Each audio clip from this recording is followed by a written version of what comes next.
Dear Heavenly Father, we'd like to thank you. We'd like to thank you that we're able to come together. We'd like to thank you that we're able to look to you to be able to see all things, to know all things, and you reveal all things. Lord, we ask that you please be with our presenters this evening. Be with us. Give us an open mind and an open heart to hear your leadings and your promptings. We pray in Jesus' name. Amen. So Richard Webb is a physicist who lives in South Park, Colorado. He had received his PhD in physics from Washington State University and a BS in physics from Loma Linda University. He had served as a professor of physics at Union College and earlier at Pacific Union College. He taught classes for over 25 years dealing with physics, astronomy, geology, the origins, engineering, and a number of other areas. So at this time, I'd like to invite you to come on up, and we're grateful that you guys are able to be with us tonight. Thank you. Good evening. I know we just had prayer, but I always like to start with prayer, so if you bow your heads with me. Dear Lord, thank you for giving us this world, for creating it, giving us life, and giving us understanding so that we can understand what's going on, know of you, and love you. Please bless us this evening and help us to learn more so we can better understand your world. Thank you, Lord. Amen. Okay, the topic that I'm going to be talking about tonight briefly is how to deal with conflict. So first, that was supposed to have advanced it. There we go. First, just an informal poll. How many people think that science and religion usually are in conflict? Usually. Okay, how many people think that science and religion usually are in agreement? Okay, there were a lot more with conflict than with agreement. Now, Pew Research has done studies on this, and, well, that was also supposed to only go... Huh? Yeah, I got 2 bangs for my buck there.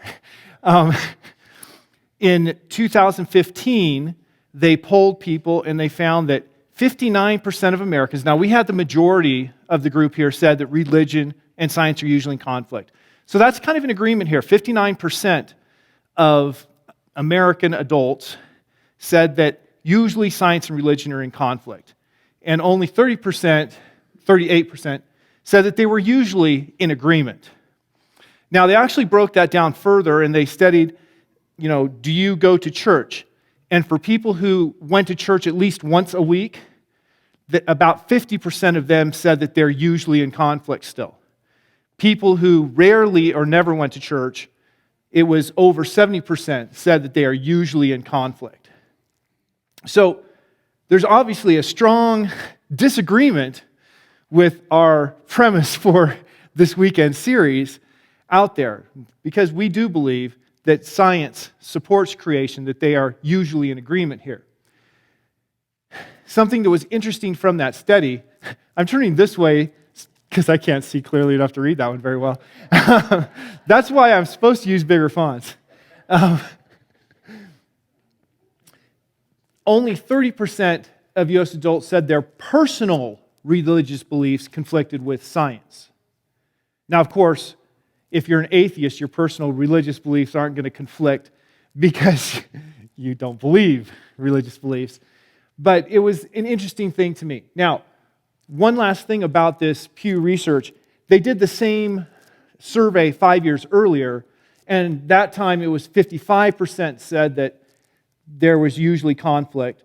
So in those 5 years, now, of course, there's variation with samples, but there was an increase of 4% who saw a conflict. So one could boldly extrapolate that as we learn more and more about science, people are more and more seeing that there is conflict.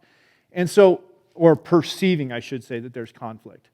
And so we're going to talk about how to deal with apparent conflict. So notice I put in the word apparent. So, one big thing that is important to understand when you're talking about science, I am a physicist, scientist. In physics, it doesn't really matter, but in biology, it's a really big thing. The starting point in modern science is naturalism. And that is, I've highlighted, this is the Merriam-Webster dictionary entry. I've highlighted the one that applies to science. That is, a theory denying that an event or an object has a supernatural significance. So a starting point, a fundamental starting point for science is that while there may be a God, nothing that we see is the result of God, i.e., there are no miracles. And so any scientific explanation, because that's the starting premise, is going to say, no, there was no miracle, there was no God action here. They don't deny, that there's a God. They just say He doesn't do anything in the world.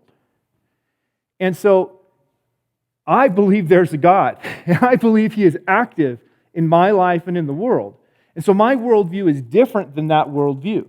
So even though I'm a scientist, I am going to draw different conclusions than scientists who start with that worldview because of where I come from.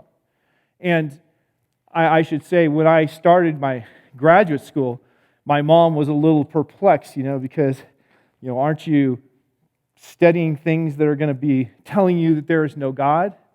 And I have always felt like Sir Isaac Newton, that, I shouldn't mess with that, that in studying physics, I am studying about God. I am studying what He's done and learning about Him better. Because my worldview is that He is the author of everything out there. He is our creator. So, when you find apparent conflicts such as, here is a bone of a dinosaur, and it lived 66 million years ago. And here is Ussher's chronology that says that creation occurred 6,024 years ago, roughly. That's an apparent conflict. So what do we do when we come up with those conflicts? How do we settle them? And there are 4 leading schools of thought on how to deal with it: the independence, integration, incompatibility, and dialogue. So I'm going to briefly describe these. When I taught origins class, I always gave this lecture right at the beginning, because throughout the entire semester, we'd be presenting evidence from the Bible, from geology, from physics, from biology, and then look at alternate interpretations and try to understand it better. So, looking at the idea of independence, the answers you're going to get are going to depend largely on which way you view these. So, independence is the belief that science and religion are completely independent of each other. They don't talk to each other. They don't have anything in common. I have a textbook, a physics textbook, that says if somebody tells you that science and religion are in conflict, they either don't understand science or they don't understand religion. That comes from this theory. We call it the non-overlapping magisteria, or NOMA for short. That is, and going on with what that physics textbook says, science deals with the real world. Religion deals with ethics and morals. And so real world and ethics and morals are completely different things. They can't conflict because they can't overlap. So that's one view. I didn't like using that textbook because I so strongly disagree with that idea. But, I'll go on with that later. Second is integration. And this is my view, as you see in the last line there. Integration is the idea that God is our creator. He is the author of the laws of physics. God is also the inspiration for the scriptures.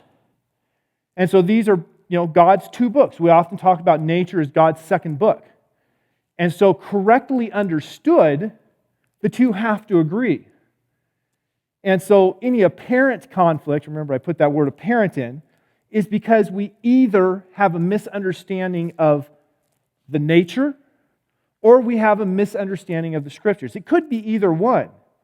I was talking to Keith on the drive over and mentioning, back before we were born, we had people who believed the Aristotelian theory that the earth was the center of the universe and everything else was going around the earth. Now, because there are flat earthers that do exist, I have to point out that 300 years before the birth of Christ, it was known not just that the earth was a sphere, but what its radius was. It was carefully measured and accurately measured 300 years before Christ. So we shouldn't be, believing things that Christ wouldn't have believed. But Aristotle had this theory that the earth was the center of the universe and everything was doing rotations, orbits around the earth. And if you read up, you'll see, he talked about having each of the planets on its own planetary sphere, and they're going around the planets.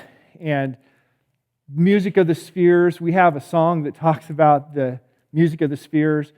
It was based on how close it is to Earth, so the lowest one would be da da da da. That's the music of that sphere, and it goes da da da da da for the next one. This was a theory that was believed for over 2,000 years.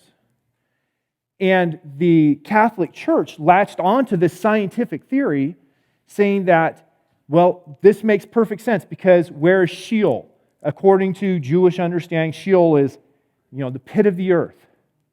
And so the earth is the center of everything, and hell or Sheol, I understand they're slightly different, is down there, and then the heavens are up there.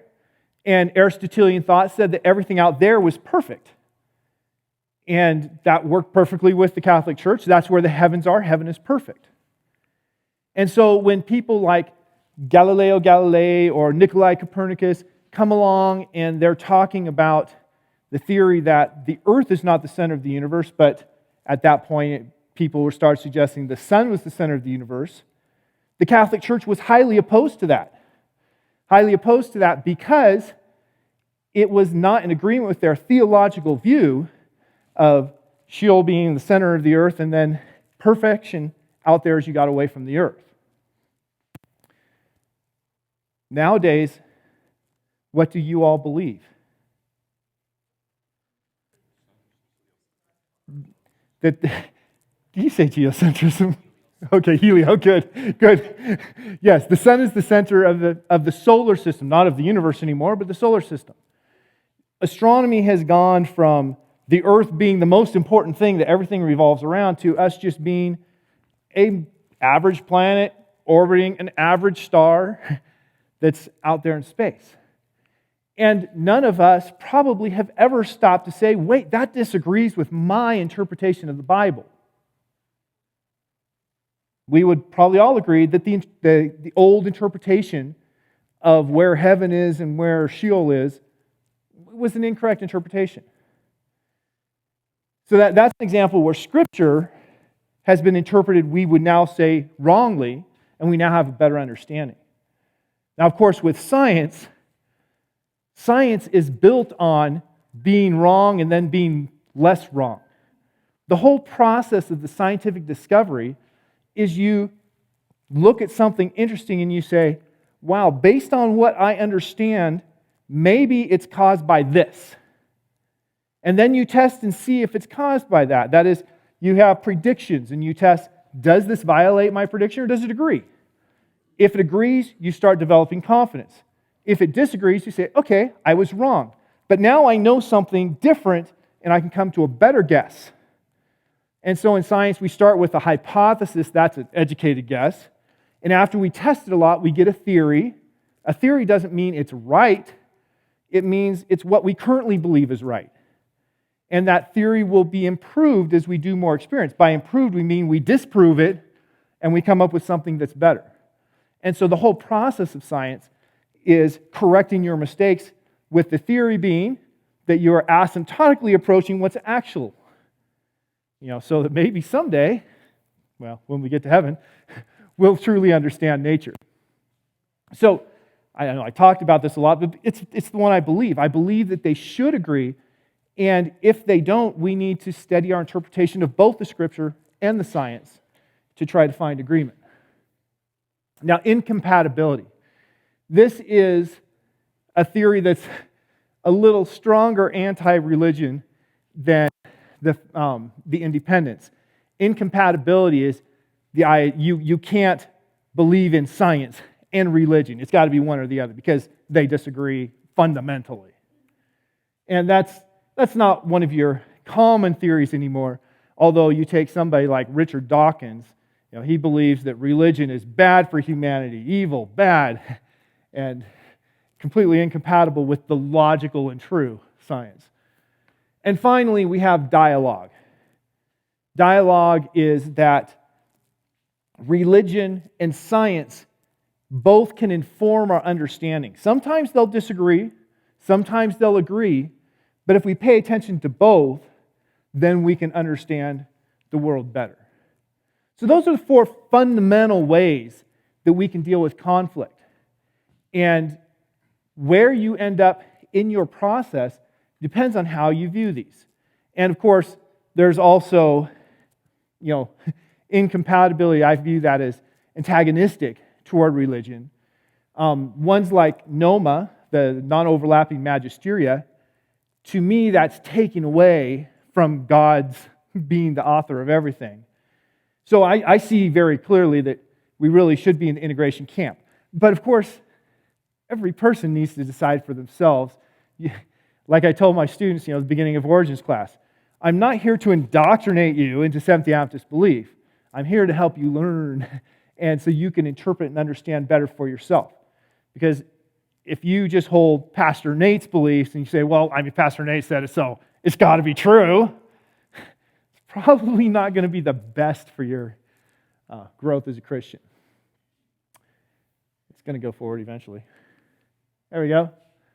So, reasons why I endorse integration. I know I waxed eloquent on this, but I believe that the Bible is an accurate portrayal of God in history.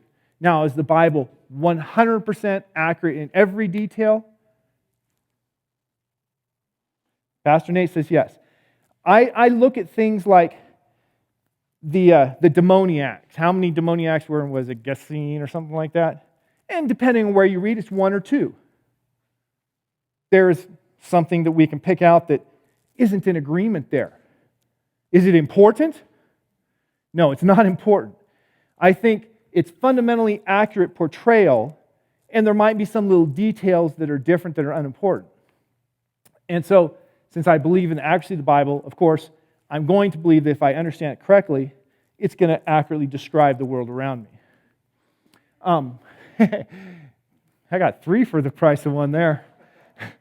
Second, I believe that sciences provide many advances for humanity. Right? I'm a scientist. I devoted many hard years of education because I believe in it. I spent 25 years teaching people because I want them to understand it. So I think there's a lot of benefit. I just take something as simple as this, right? Incredible science that goes into that helps us all to communicate. I can tell my wife good night after we finish this before I go to bed. I believe that both the Bible and scientific data must be interpreted, and we as humans, we make mistakes. We make mistakes with our science, we make mistakes with our theology. That's why we are like the Bereans, and we search the Scriptures daily to see whether these things are true. We don't just say, well, I read it once and it seemed right to me. And finally, and most important, there are some questions that I can't answer. There are some things where I see an apparent conflict and I can't find any way to make them fit. In that case, my touchstone is Proverbs 3, 5 through 6. Trust in the Lord with all your heart. Lean not unto your own understanding. In all your ways acknowledge Him, and He will direct your path. Science is based on man's knowledge. And as we learn more and more people start to put pride in man's knowledge. But ultimately, trust in the Lord is the way to go. Now, this is a short talk. My final slide is some advice from David Schau. He was the physics professor at Union College prior to me. And so he also taught Origins class, and he passed this out to students. If you see two things that seem to disagree, his first piece of advice is don't panic. You hear a presentation by somebody who says that it is just incontrovertible that life evolved through abiogenesis. And they're really convincing. Don't just say, oh, I must believe this because that was such a good presentation. as he pointed out, you can hear a really strong presentation on abiogenesis, and then a really strong, maybe stronger presentation about how completely illogical the whole idea of abiogenesis is. Abiogenesis is you start with just regular old chemicals, and life generates from that. Make sure that you have actually looked into it, looked at both sides, and really thought about things before you even consider changing your worldview. Right? Don't just say, oh, the wind's blowing this way, so that's the way I'm going. Second, think carefully about your understanding of inspiration. Now, Keith was grilling me about this one on the drive over. What is inspired, what is not? What is truth, what is not? I believe in the Bible. I believe in Ellen White. So I take those as very strong sources. But still, does everything Ellen White say, was it all inspired by God? Or was some of it, I was convinced of this? So we need to be somewhat realistic there. Keith will come up and tell you, Richard, he's going to hell now because one of the things Ellen White writes that really troubles me is about seeing the people living on Jupiter.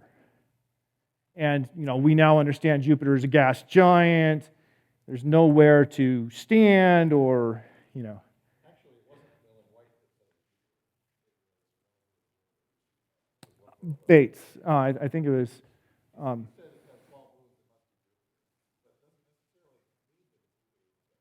yeah. That whole story, I'm digressing. The number of moons that we now know for Jupiter is somewhere north of 70. But she was giving the numbers that matched with the time. The Ellen White estate explains that vision as she was shown what was necessary for Joseph Bates to be convinced, even though it wasn't accurate to what we now know to be true. Okay, next one. It's really important to hold firmly to your beliefs in Christianity and Adventism. But at the same time, be a little open-minded about less important things. If it's not a matter of salvation, it may not be something that you need to get too worked up about. Now, I think creation is a matter of salvation. Why do we go to church on Sabbath? Honor the Lord who created it. It's a memorial to creation. I really think that creationism is definitely something that is about salvation. But, things like, how far should I walk on the Sabbath day? That may not be quite so important. And this one's really important. We're going to have different understandings and different ideas. Keith and I don't believe the same in everything, but that's okay. We can still be friends and we can still dialogue. Even in our country, maybe. Some people might support a Democrat. Some people might support a Republican. We can still be friends, right? So, we need to have diversity and tolerate it and not simply say, oh, you support that person? You support that belief? Well, Sheol's down there. That is, in fact, the end of my brief talk this morning. Let's have a word of prayer to close my session. Dear Lord, thank you again for bringing us here, for all these people. Lord, please bring them understanding of you and help us leave here strong in our faith in you. Thank you, Lord. Amen.